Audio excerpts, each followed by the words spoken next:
Hi friends, ఈరోజు మన ఈస్గూడ circle ఒక ఎర్రగడ్డ డివిజన్లోన ఒక Don Bosco high school gate ముందు ఒక కార్యక్రమం అయితే చేస్తున్నాం ఈరోజు. అయితే ఇక్కడ దాదాపు ఈ డాన్ బాస్కోలో ఒక 2000 నుంచి 3000 మంది పిల్లలకి ఈ స్కూల్లో చదువుకుంటున్నారు. కానీ పబ్లిక్ మాత్రం ఏమాత్రం గమనించుకోకుండా బైక్ మీద వెళ్తూ చెత్త కవర్లు మూటలు అన్నీ వేసిపోతున్నారు.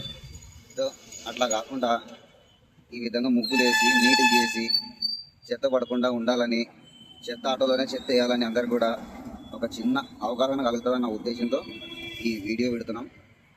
అందరు కూడా చూడండి. దీంట్లో మా జవాన్ సార్ ఉన్నాడు, మా ఎస్ఎఫ్ఏ సారు, అందరం కూడా కలిసి కార్యక్రమం అయితే చేస్తున్నాం. మరి దీనివల్ల ఏమన్నా రిజల్ట్ వస్తుందా రాదా, పబ్లిక్లో అవగాహన కలుగుతుందో లేదో మళ్ళీ ఒక వీడియో రూపంలో మళ్ళీ మీకు వేసి పెడతాను. ఓకేనా ఫ్రెండ్స్?